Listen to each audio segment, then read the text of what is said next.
Happy Wednesday, everybody. Hope everybody enjoy their day. Everybody is all safe and sound in their homes. If you had to work today, I pray that you made it home safely and you found your house in better condition than what you left it in. Today was a pretty busy day. Excuse me, I feel like I sound my lip there. Today was a pretty busy day. Yesterday was a pretty busy day. Excuse me. The kids just got back off of spring break, so yesterday and today we just been kind of on work. Seems like we've been like working on work nonstop, literally all day long. So it's a lot. Even though those apps are kid friendly, it is a lot, especially when you got two. So them parents out there with 3 or 4 kids, I salute you because I don't know how you do it. But as always, you make it happen. Just wanted to come on tonight and talk to you guys for a little bit. It won't be before you long.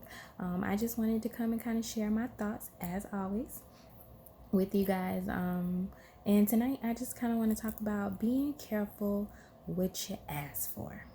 Be careful with what you ask for. So, I wanted to talk about this tonight because I feel like this is very important. Of course, this is something, as always, anything that I ever talk about is going to be topics that we all can relate to in some point of our lives, if not still now. Just want to talk about being careful and, when you go to ask God for certain things, when you go to pray for things, if you are not in the right place in your life to receive those things, you will really push and mess up possibly the best thing that could either happen to you, has happened to you, the best situation that could possibly happen for you.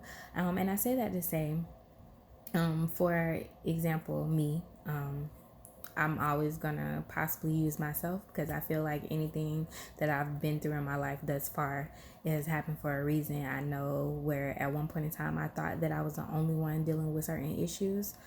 I'm not. Even though I may be dealing with this issue, you may be dealing with an issue. It may not happen the same way, but it may be similar in some type of way. So I just want to encourage and help out any way that I can. So the reason why I wanted to talk about being careful what you ask for is because, like I said, sometimes we pray for things and we ask God for things, thinking that we are ready for it when we really not. And we have to make sure that we're in a place in our life and that we are in a mature mindset to receive what we are asking for. I say that to say, I've been through a lot in my life with relationships. I'm 30 years old and I'm a people pleaser. I love, like, I have a big heart. I give a lot. But over the years in relationships, it has been really, really hard because I have put myself in situations. I have, allowed myself to accept things and receive things that I shouldn't have necessarily allowed myself to receive.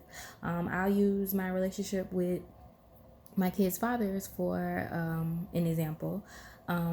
I was with my kid's father for 4 years, and although we had good times, we also had bad times. And I say that we had bad times because I met my kid's father after my mom passed in 2010. So my mom passed in 2010. I met my kid's father in 2010, like a couple of months afterwards, going around the summertime. And that relationship just took off like so fast. I really didn't have enough time to grieve. I felt like I had to be strong for everybody around me. So the way that I would basically not think about, my mom's passing, or the way that I would just try to keep myself busy is I would try to, at this time I had moved to South Carolina. So I was still back and forth between South Carolina and Jacksonville, still hanging out with friends and still, just doing my own thing. I was 20 when she passed. So I was coming into my 20s, still doing what I wanted to do. Nobody could tell me nothing.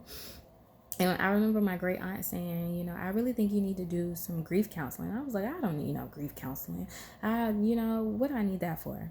So I really wish that I would have listened, only because she may have saw that I was trying to basically not deal with issues that I had. And my mom's passing was really hard on me because it was just me and her for so long.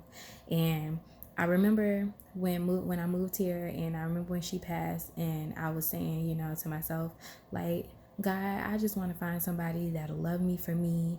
I just want, to be able to have somebody to love that'll love me back.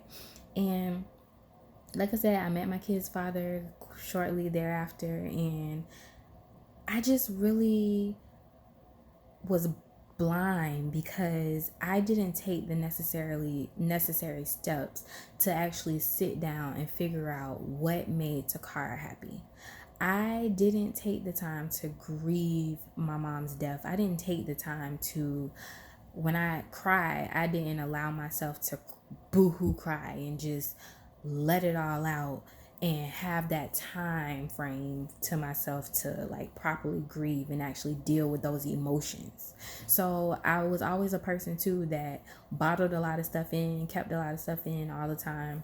And that holding stuff in a lot, like, flustered and turned into anger and bitterness and frustration. And by then I had my first son, and then I had my second son, and I'm still trying to make everybody else happy, and I'm still trying to do this, and I'm still trying to do that. And it was hard. It was so hard because it was like I wanted to stand and just shout and be like, can anybody see me? But can you really see my hurt? Can you really see my pain? And it's like, my kid's father, he went through his own issues, and I was still hurt and I was still grieving, and that's how we connected on hurt. Be careful how you connect with people when you're not fully aware of the emotions and the feelings that you truly need to deal with. Because sometimes we can confuse hurt and just wanting to feel this hole that we feel in our heart with love, and that's not love. Like, we didn't know what love was. We just knew that we were two people that came together that could exchange stories on what we've been through, and we felt like we connected through pain. Pain is not love. Love is selfless. Like, love is not selfish. And I admit I was a little spoiled brat, especially when my mom was still alive. I was the only child. All my friends can attest to that. Like, I got anything I wanted. But now when she left, it's like, dang, like, I'm literally here to like fend for myself and figure things out. And yes, I had family, but I pushed them away because I didn't want to deal with me. That was powerful. I didn't want to deal with me. It wasn't about nobody else around me. It wasn't about what anybody could do for me or how much I had done for anybody else, but it was about me. The fact that I didn't take the time and I didn't take the necessary steps to figure me out.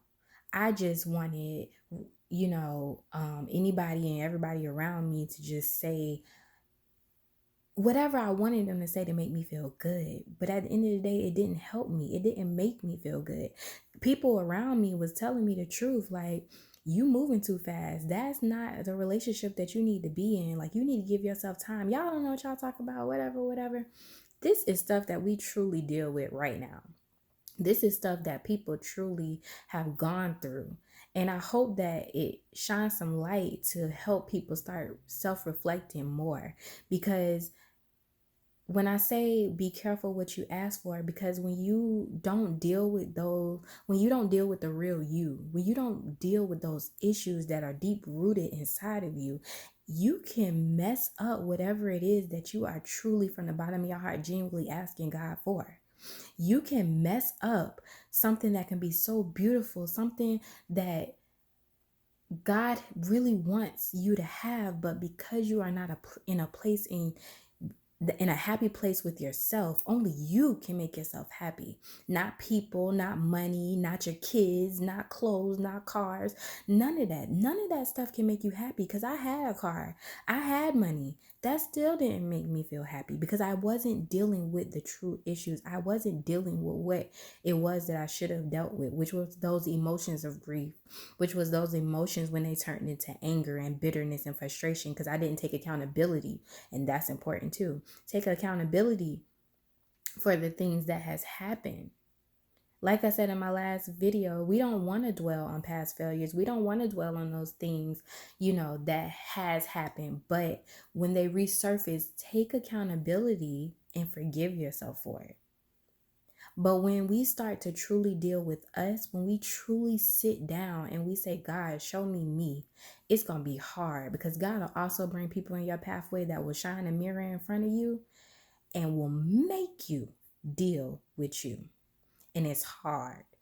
It's hard because you don't receive love that way, because you're used to seeing love being toxic. You used to having yes men or yes mans and all this other stuff around you. You're not used to somebody saying to you, that's not right. That's not for you. I know that's not who you are. I know you can be better than that.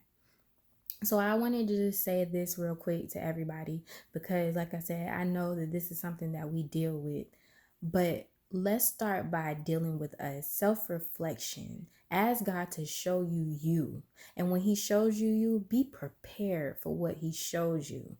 Because once you deal with what he shows you, once you deal with those emotions, and you ask God for what it is that you truly want, and he gives you what your heart's desire, whether it be love, whether it be that business, whether it be anything of that nature, you'll be ready to receive it, because you would deal with you. You would have dealt with all of the emotions and all of the things from your past to be able to receive something beautiful and nurturing.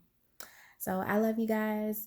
This video went a little longer than I expected, but I just want to encourage you. I pray that you all enjoy the rest of your night. Please like, comment, share. I pray that this has helped somebody, because it has helped me. I am currently in this stage. I am currently dealing with this, but I just want to share with you and be encouraging to somebody and let you know that soon as you deal with you, soon as you deal with that past hurt, that past pain, and you are able to fully understand that you are worthy of love, all of the toxicness that you have ever dealt with before, you are worthy of love. You got to forgive yourself. You got to deal with those things. You have to take accountability for those things, and you have to accept and receive. It's not going to come how you expect it to come. Trust me. What you're asking God for is not going to come how you expect it to come. So you have to make sure that when you ask God for whatever it is that you're asking him for, that you are truly ready to receive what he has for you. Love you guys. Hopefully I will drop another video in the next couple of days. I can share some more thoughts with you, but like, comment, share, subscribe. Love you guys. Good night.